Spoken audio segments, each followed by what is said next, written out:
विठ्ठल आणि भक्तराज तुकाराम. नामाचा महिमा. पुण्याजवळील देहू गावात तुकाराम महाराज राहत होते. प्रपंचात अनेक दुःखे सोसल्यानंतर त्यांचे मन विठ्ठल चरणी स्थिर झाले होते. इंद्रायणीच्या काठी बसून ते तासन तास अभंग रसायचे आणि विठ्ठलाच्या प्रेमात हरवून जायचे. त्यांच्यासाठी विठ्ठल हा केवळ मूर्ती नव्हता, तर तो त्यांचा सखा, सोयरा आणि मायबाप होता. एकदा तुकोबांना विठ्ठलाच्या भेटीची तीव्र ओढ लागली.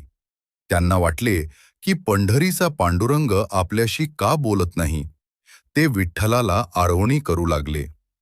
भेटी लागी जीवा लागलीसे आस, पाहे रात्रंदिवस वाट तुझी. त्यांनी ठरवले की जोपर्यंत साक्षात विठ्ठल दर्शन देऊन बोलत नाही, तोपर्यंत अन्न पाणी ग्रहण करायचे नाही. ते विठ्ठलाच्या नामाचा जयघोष करत मंदिरात बसून राहिले. भक्ताच्या हाकेला धावून जाणे हा देवाचा स्वभाव. पण तुकोबांची भक्ती जगाला दाखवण्यासाठी विठ्ठलानं एक लीला रचली. पांडुरंग एका साध्या वारकऱ्याचे रूप घेऊन तुकोबांच्या समोर आले. त्यांनी विचारले, "तुका, तू असा का बसला आहेस? जेवण का करत नाहीस?" तुकोबांनी डोळे न उघडता उत्तर दिले, "माझा विठ्ठल जोपर्यंत येत नाही, तोपर्यंत मला भूक तहान काहीच नाही." वारकरी बनलेला देव म्हणाला, "अरे, तो पांडुरंग तर पंढरपुरात विटेवर उभा आहे, तो इथे कसा येईल?"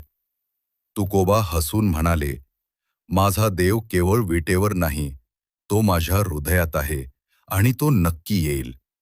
तुकोबांचा तो अढळ विश्वास पाहून पांडुरंग प्रसन्न झाले. त्यांनी आपले वारकरी रूप सोडले आणि चतुर्भुज रूपात तुकोबांना दर्शन दिले.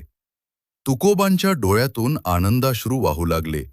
देव म्हणाले, "तुका, तुला काय हवे? तू मागशील ते मी तुला देईन." तुकोबांनी हात जोडले आणि म्हणाले, "देवा, मला धन दौलत नको, मला मोक्षही नको. मला फक्त तुझे नाम अखंड घेता यावे आणि प्रत्येक जन्मी तुझेच चरण मिळावेत, हेच दान दे. हेची दान देगा देवा, तुझा विसर न व्हावा." विठ्ठलानं तुकोबांना मिठी मारली.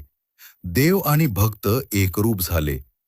या प्रसंगातून आपल्याला हेच शिकायला मिळते की देवाला मिळवण्यासाठी खूप मोठे विधी किंवा संपत्तीची गरज नसते. गरज असते ती फक्त एका निर्मळ आणि प्रेमळ शाखेची. तुकोबांनी त्यांच्या अभंगातून हाच संदेश दिला की विठ्ठल नामाचा जप केला की देव स्वतः तुमच्या पाठीशी उभा राहतो. आजही देहू आणि पंढरपूरच्या कणाकणात तुकोबांचे अभंग आणि विठ्ठलाचे नाम घुमते आहे.